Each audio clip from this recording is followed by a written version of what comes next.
Est-ce que Donald Trump veut devenir un dictateur? Mettons que ça regarde bien. Ici Daniel Poulet.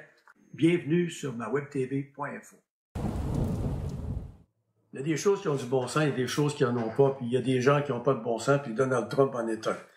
Écoutez, moi, je suis encore surpris qu'il y a des gens qui ont changé le nom du golfe du Mexique pour celui du golfe de l'Amérique, Google, entre autres. Ailleurs sur la planète, à part le Mexique, ben, on écrit les deux. Bon, on met Amérique entre parenthèses. Mettons que pour une niaiserie comme ça, j'aurais dit, écoute, là, pas de temps à perdre avec ça. Il a signé un décret extrêmement important, M. Trump, au début de la semaine. On interdit les pailles en carton par décret présidentiel. Faut savoir du temps à perdre, hein?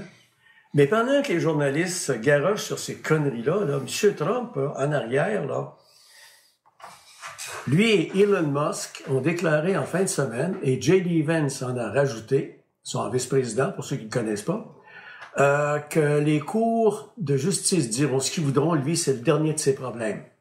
OK? Et ça, c'est parce que, présentement, aux États-Unis, il y a plusieurs de ces décrets, si ce n'est la majorité de ces décrets, qui sont présentement sous des ordres de cours, soit de suspension, soit d'élimination.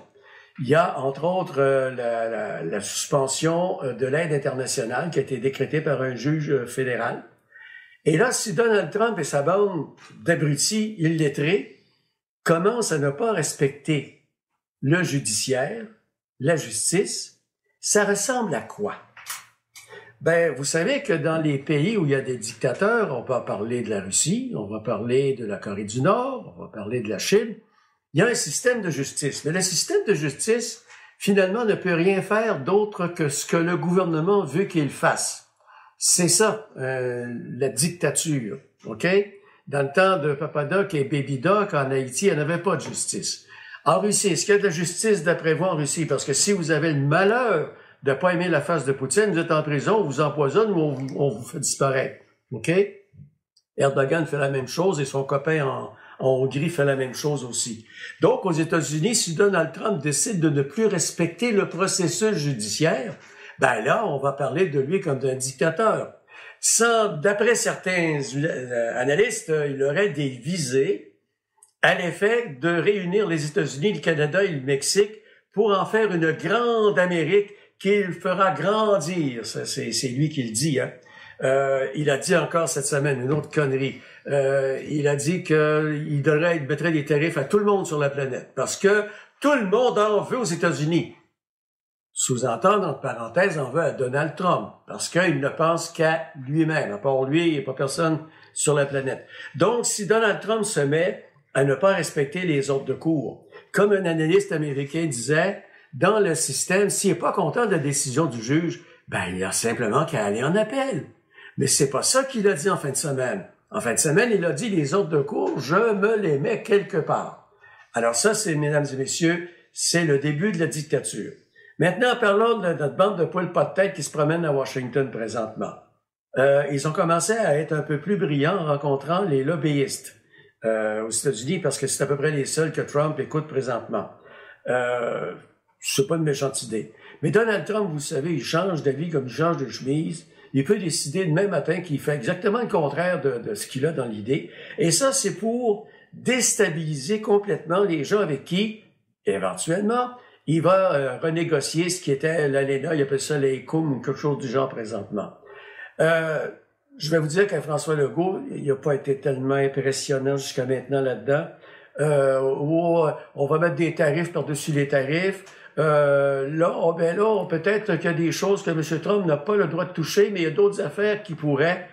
Hey, quand tu négocies avec un bully comme Trump, la dernière chose que tu as à faire, c'est d'y donner des munitions. Et c'est ça que M. Legault est en train de faire.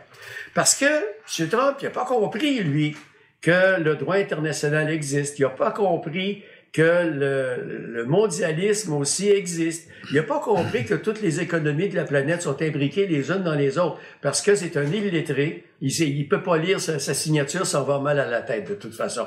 Alors, ce bonhomme-là commence à être assez dangereux, merci.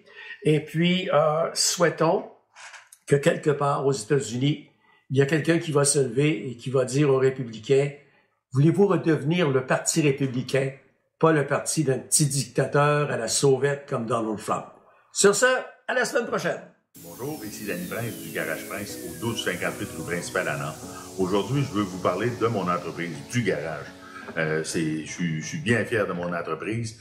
Souvent, les gens, quand vous arrivez à l'avant de la façade, vous avez 2 pas. En fait, on en a 4 pas. On en a 2 sur le côté aussi. On a 4 lifts. Donc, on peut répondre à un grand nombre de personnes en même temps.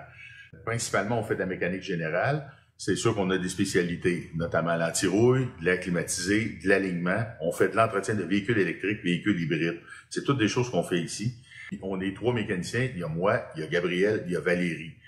Aussi, on a 4 véhicules de courtoisie si jamais des fois la job se prolonge, c'est quelque chose où vous avez un problème que on va avoir une pièce dans quelques jours, quelque chose comme ça. C'est des choses qu'on a ici. Fait que gênez-vous pas, prenez rendez-vous au 819-547-3432 ou par Facebook. Merci.